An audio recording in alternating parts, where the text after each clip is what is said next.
ৰুমৰ ভিতৰতে কৰিডৰতে খোজকাঢ়ি আছে চা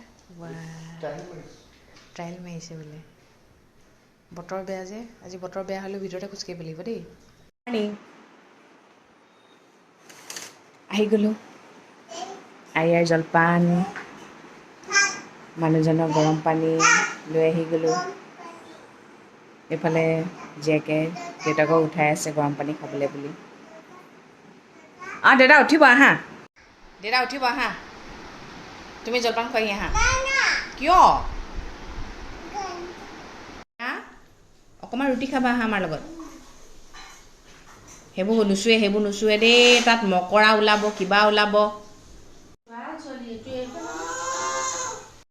ব্ৰেকফাষ্ট কৰিবলৈ ৰুটি অমলেট চাহ আহি গ'ল কৈ লওঁ আৰু ব্ৰেকফাষ্টটো ন আহা আমাৰ লগত কৰিবা আহা কৰি আহিলোঁ ব্ৰেকফাষ্ট কৰি আহিয়ে ডাইৰেক্ট এতিয়া কামত লাগি যাওঁ কিয় জানে আজি আকৌ আমাৰ ৰিংকু ঘৰলৈ যাব দুদিনৰ কাৰণে বুলি কৈছে বুধবাৰে ঘূৰি আহিম বুলি কৈছে নাজানো আৰু কি হয় নিজৰ কামবোৰতো নিজে কৰিবই লাগিব ন সেইকাৰণে পটাপট কৰি লওঁ ৰিংকুক এৰিয়ে নিদিয়ে আজি যা ৰিংকু ঘৰলৈ যাবলৈ নিদিয়ে মা আহি পাবহি কাৰো লগত নাথাকে আজি গম পাই গ'ল ৰিংকু ঘৰলৈ গ'লে এটাই প্ৰব্লেম হয় মানে কি জানেনে আৰিয়াই কামবোৰ কৰিবলৈ নিদিয়ে যে আৰিয়াই আকৌ সেইদিনাখন মোক এৰিয়ে নিদিয়ে তাৰপিছত এতিয়া মায়ে পাচলি ৰুলত লাগিছে হালিমা বাইদেউ কাটি দিব সেইটো কাৰণে অলপ কামবোৰ ফাষ্ট কৰিব লগা হয় এতিয়া আৰিয়াক গাটো ধুৱাই ল'লোঁ শুৱাওঁতে অকণমান টাইম লাগে ন খুৱাই লওঁ আৰু তাৰপিছত খানাত লাগিমগৈ আৰু মইনো বোৱাৰীৰ দায়িত্বটো কেতিয়া পালন কৰিবলৈ পাওঁ ৰিংকু যেতিয়া ঘৰলৈ যায় আৰু আৰিয়া ডাঙৰ হ'লে অভিয়াছলি বনাম মানুহে কাম কৰি থাকিব লাগে জানেনে নহ'লে কি হয় জানেনে এতিয়া মানে এনেকুৱা হৈছে বহুত বস্তু মানে মই পাহৰি যোৱা নিচিনা হৈছে আকৌ মানে সুধিব লগা হৈ যায় সেইকাৰণে মানুহে যিমান পাৰে কৰি থকাটো ভাল হয়নে আৰু মই এতিয়া কিটচেনত কিয় নোসোমাওঁ জানেনে মই সোমাবলৈ গ'লেই আৰিয়া মানে মোৰ পিছে যায় যে সেইকাৰণে মই এতিয়া খুৱাই লওঁ তাৰপিছত মই মোৰ দায়িত্ববোৰ পালন কৰিম আৰু দেখাম আৰু আপোনালোকে ভাবে নহয় এইবোৰ আৰামত থাকে এয়ে জীৱনটো ভাল আৰু হয় মোৰ জীৱনটো ভাল এইখিনি ফেচিলিটি মোৰ মানুহজনে দিছে মোক সেইটো কাৰণে সেইবুলি আৰু ফেচিলিটি পাইছোঁ বুলি আৰু ভৰিৰ ওপৰত ভৰি উঠাই বহি থাকিলে জানো হ'ব নিজৰ কামকেইটাটো কৰিব লাগিব ন আজি চাব তেন্তে কিটচেনত মই কেনেকৈ কাম কৰোঁ হাতাখন ধৰিব পাৰোঁনে নোৱাৰোঁ দেই আহি গ'লোঁ মই কিটচেন চবেই মিঠাৰ পৰা আৰম্ভ কৰে মই আজি তিতাৰ পৰা আৰম্ভ কৰিম তিতা কেৰেলা প্ৰথমতে বনাম আৰিয়া উঠি গ'ল আৰিয়াক এতিয়া আইতাকে আকৌ খুৱাব নিছে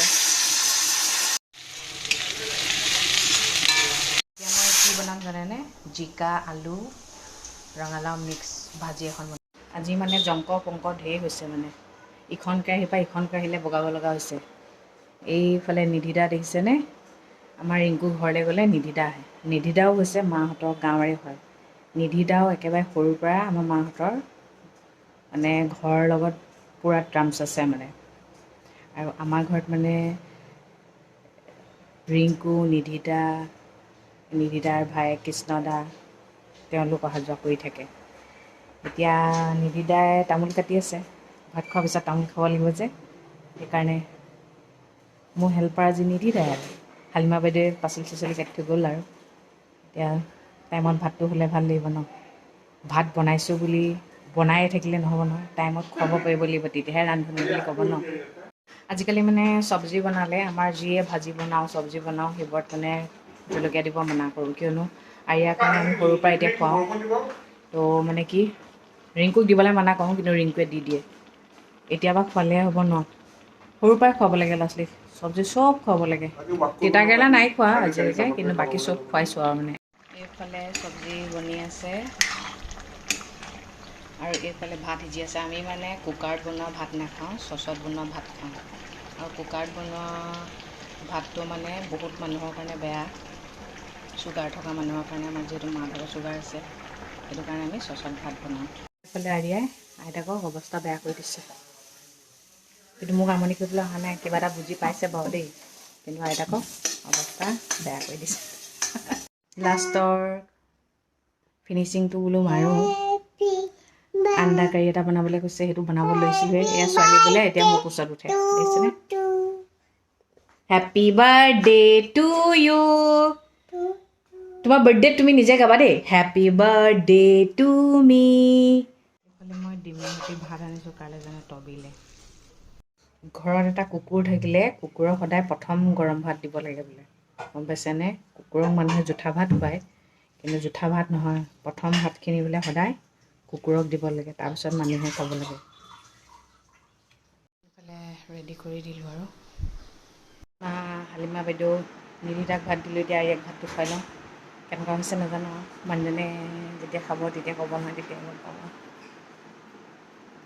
ভয়ো লাগে ন, নিজৰ কাৰণে বনালে যেনে তেনে খাই দিব পাৰোঁ, কিন্তু ঘৰৰ বাকীকেইটা মানুহক খুৱাবলৈ টাইমত এইফালে একদম ৰেডি হৈ আছে খোজকাঢ়িবলৈ।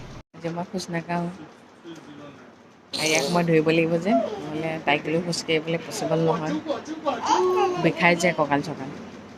মই চাই থাকিম আৰু এক্সাইটেড দি একদম খোজকাঢ়িবলৈ ৰখি আছে।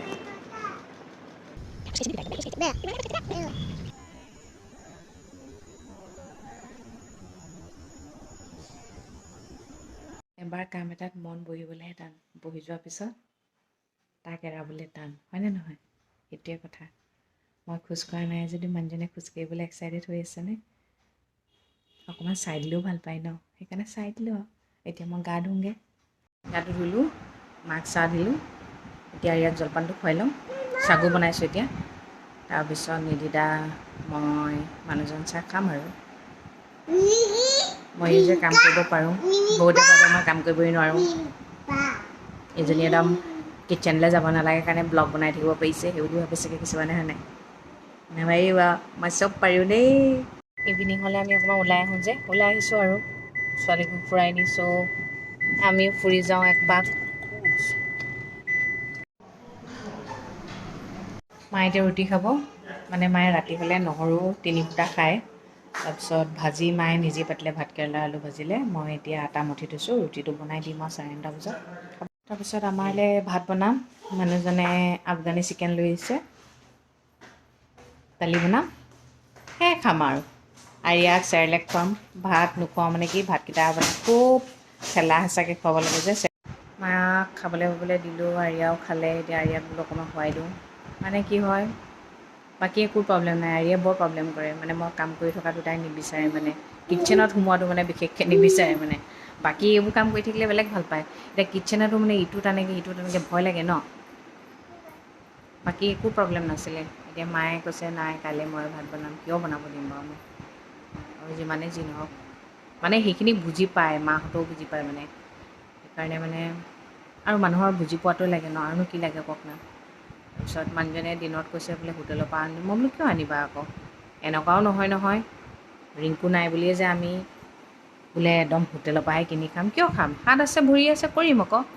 আৰিয়াক ধৰিলেই হৈ গ'ল আৰু, আৰিয়াই দিনত উৎপাত নাই কৰা নহয়, লাষ্টত অকণমান উৎপাত কৰিছে, আৰু কি হয় ইমান অকণমানি পোৱালি হয় ন, এনিটাইম মোৰ লগতে থকা, সেইকাৰণে মানে মাকজনী ওচৰত থাকিলে ভাল পায় আৰু তাইৰ কথাটোও বুজি পাইছোঁ। আৰু মই বোৱাৰী ধৰ্মটো কেতিয়া পালন কৰিব পাৰোঁ, ৰিংকু ঘৰলৈ গ'লেহে।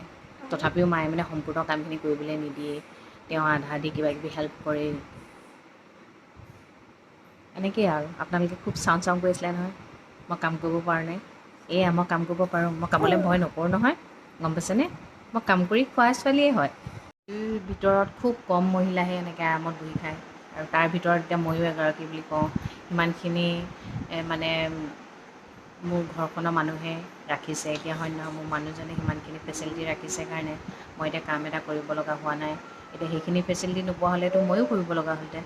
সেইকাৰণে কামলৈ মানুহে ভয় কৰিব নালাগে, খোৱাটো খাবই লাগিব ভাই। আপুনি এদিন অৰ্ডাৰ দিব, 2 দিন অৰ্ডাৰ দিব, এমাহ অৰ্ডাৰ দিব, আৰু কিমান অৰ্ডাৰ দিব, সদায় সদায় অৰ্ডাৰ দি খাবনে?